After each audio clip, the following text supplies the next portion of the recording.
James sudah 3 hari tidak makan. Ia ke toko beli makanan. Tapi uangnya kurang 1 sen.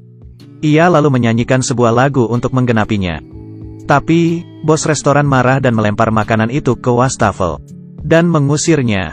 Karena kedinginan dan lapar, ia mencari tempat untuk tidur. Tapi, tidak menemukannya. Akhirnya, ia bertemu temannya. Temannya mengizinkan ia tidur di mobil. Dan memberinya sesuatu. Ia tidak berpikir panjang. Esok paginya, pemilik mobil datang. Temannya segera kabur. Tapi, James tidak bangun meski sudah dipanggil. Saat bangun, ia sudah di rumah sakit. Melihat dokter rehabilitasi, ia merasa sangat bersalah. Dokter memberikan banyak nasihat, dan memberinya kamar di pusat rehab. James yang luntang-lantung di jalan, akhirnya bisa tinggal di kamar itu dengan tenang. Ia melihat perabotan di kamar itu, dan air panas di dapur. Ia sangat terharu. Malam pertama di sana, James kedatangan tamu spesial. Seekor kucing masuk ke kamarnya lewat jendela, dan mencuri serealnya. James dengan senang menyambutnya, memberinya makan, bahkan tempat tidur. Ia berencana mencari pemilik kucing esok paginya. Besoknya, James mengelilingi rumah di sekitar sana. Tapi, tidak ada yang kehilangan kucing. James akhirnya melepasnya. Ia mulai mengamen di jalan. Tapi, diusir pemilik toko di belakangnya. Kebetulan ayahnya lewat situ. Ayahnya menyapa James dengan hangat. Tapi, ibu tirinya sangat menyebalkan. Tak lupa, ayahnya menyelipkan uang. James yang kecewa pulang ke rumah. Si Oren rupanya sudah menunggunya di pintu. Dengan luka di kakinya, James tidak tahu harus bagaimana. Ia mencari tetangganya, Betty. Betty menamai kucing itu, Bob. Betty mengira luka Bob sudah menjadi infeksi, jadi harus segera diobati. Betty menyuruh James membawanya ke dokter hewan. Setelah diobati, Bob harus minum obat. Dokter menyuruhnya ke kasir untuk menebusnya. James mengeluarkan segenggam koin, tapi kasir menatapnya dengan serius. Akhirnya, James memberi uang makannya minggu depan. Sesampainya di rumah, Nia mencoba segala cara supaya Bob menelan obatnya. Bagi seseorang yang belum pernah memelihara binatang, pasti sangat kewalahan dan bingung. Akhirnya, James meminta bantuan Betty. Ternyata Bob adalah kucing jantan. Ia memtuhi Betty dan minum obatnya. Esoknya, James pergi ke jalanan untuk mengamen lagi. Tapi, Bob terus mengikutinya. Bahkan, ikut naik bus. Penumpang di bus memperhatikan Bob.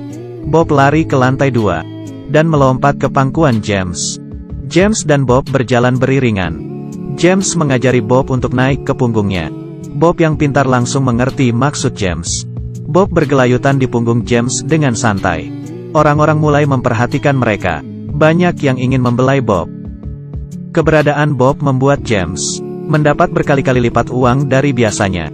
Hari ini, uang yang didapat James bisa untuk makan seminggu. James mengajak Bob tos, dan bersama menikmati hasil hari ini. Tapi, James tak mengira, kehadiran Bob akan mengubah hidupnya untuk selamanya. Keberadaan mereka mulai diperhatikan masyarakat sekitar. Bob yang lucu dan menggemaskan, membuat siapapun ingin mendekat, dan mencubit pipinya yang bulat. Wanita ini ingin foto bersama Bob. Anak-anak juga sangat mengidolakannya. Bob juga mendapat kado Natal pertamanya, yaitu syal biru kecil dari seorang penggemarnya. Bahkan, hubungan Betty dan James mengalami peningkatan. Betty ingin mentraktirnya makan malam. Malamnya, James membelikan Bob makanan kucing di supermarket. Juga bunga untuk Betty. Tapi, di jalan pulang, ia melihat temannya terkapar di tangga. Ia dan Betty segera menyelamatkannya. Tapi, teman James akhirnya meninggal. Hal ini membuat Betty sangat sedih. Karena kakaknya juga seorang pecandu, dan meninggal overdosis di apartemen ini. Hal ini membuat Betty sangat benci dengan pecandu. James yang juga pecandu memutuskan untuk merahasiakan jati dirinya. Betty mulai menyukai James. Bahkan mereka merayakan Natal bersama, dan bertukar kado. Betty yang senang memeluk James. Melihat mereka, ekspresiku sama dengan Bob. Hari ini, Bob dan James mengamen di jalan seperti biasa. Tapi, ada seorang pria brengsek, yang membawa seekor anjing, yang mengencingi tas James. Masyarakat yang melihatnya emosi. Kekacauan pun terjadi. Polisi segera datang dan menghentikannya. Tapi, mereka hanya menangkap James. Bahkan melarangnya menyanyi di jalan selama 6 bulan. James yang frustrasi ke apotek dan minum obat rehabilitasi. Kebetulan, Betty juga di sana. Betty lari keluar. James ingin menjelaskan, tapi Betty sangat kecewa. James yang dilarang mengamen mencari cara untuk bertahan hidup. Ia mencari pekerjaan di kantor majalah. Meski hanya boleh jualan di satu tempat, penampilan mereka yang unik, menarik banyak pembeli. Banyak yang ingin foto bersama. Bahkan wartawan juga datang memotret mereka. Tapi, hal ini membuat penjual majalah lain iri.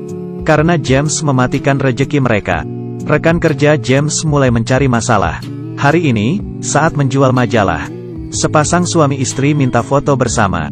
Mereka menyelipkan uang tip di saku baju James, lalu mengambil majalah. James dilaporkan oleh rekannya. Selama sebulan, ia dilarang menjual majalah. Sesampainya di rumah, ia menuang semua isi tasnya. Uangnya tidak cukup untuk hidup sebulan. Ia terpaksa curi-curi mengamen di tempat yang sepi.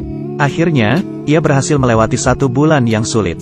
Hari pertama masuk kerja, seorang wanita dan anaknya membeli majalah dan menawar Bob. James tentu tidak mau menjualnya. Tapi, wanita itu mulai memaksa.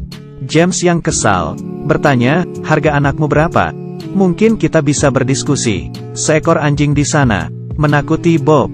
Bob lari di depan. Anjing itu terus mengejarnya. Bob lari di jalan raya dan seketika menghilang. James bertanya dan mencari di setiap sudut kota, tetapi hasilnya nihil. James kehilangan Bob dan menyalahkan dirinya. Separuh jiwa James pergi. Hidupnya tidak bergairah melihat pengedar narkoba di luar.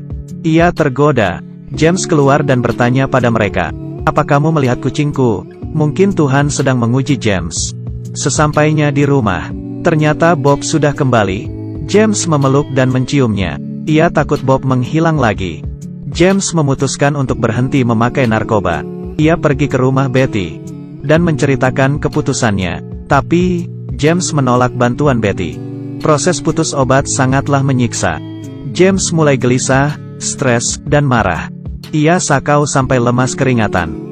Setiap ia tidak kuat, ia melihat Bob yang selalu setia bersamanya. Bob memberinya kekuatan untuk bertahan. Akhirnya, di suatu pagi yang cerah, James bangun. Ia segera mendatangi Betty yang ternyata mau pindah rumah. Betty sangat senang dan memeluknya. "Selamat, kamu berhasil." James ikut senang karena Betty sudah merelakan kematian kakaknya.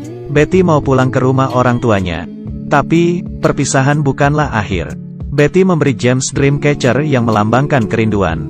Tak lupa, ia menyertakan alamat dan nomor teleponnya. James mendapat tawaran di sebuah perusahaan penerbit. James dan Bob datang ke sana. Ternyata, penerbit itu ingin menulis kisah James dan Bob dalam sebuah novel. Setelah selesai berdiskusi, James pergi ke rumah ayahnya. Ia berkata sudah bersih dari narkoba dan minta maaf ke ayahnya. Ayahnya mengambil dompet dan mengeluarkan foto masa kecil James. Ayahnya berkata, "Kamu selalu ada di hatiku. Aku hanya merasa bersalah, tidak bisa menjadi ayah yang baik untukmu. Yang harusnya minta maaf itu aku." Tiba-tiba, terdengar suara teriakan ibu tirinya. Ayahnya menjawab, "Aku sedang berbicara dengan anakku, Dot dan cucuku." Tak lama, novel James dan Bob diterbitkan. Masyarakat mengantre memenuhi jalan. Betty juga datang dengan penampilan terbaiknya. James mengenali beberapa pembeli novelnya. Ia berterima kasih kepada mereka. Setiap orang punya kesempatan kedua untuk memulai. Tapi, tidak semuanya bisa menggenggam kesempatan itu. Aku sangat beruntung, karena memiliki orang-orang yang mendukungku, yang membantuku melalui semuanya. Kamu hidup tidak sendirian, akan ada seekor kucing, seekor anjing, seorang kawan, atau binatang lainnya yang akan membantumu. Pria yang membeli buku ini merupakan James yang asli. Bob di film ini adalah Bob yang asli. Film ini dibuat berdasarkan kisah nyata. Semoga kisah ini bisa menjadi inspirasimu. Terus berusaha untuk hidup yang kamu inginkan. Aku Kaki Minyak, sampai jumpa.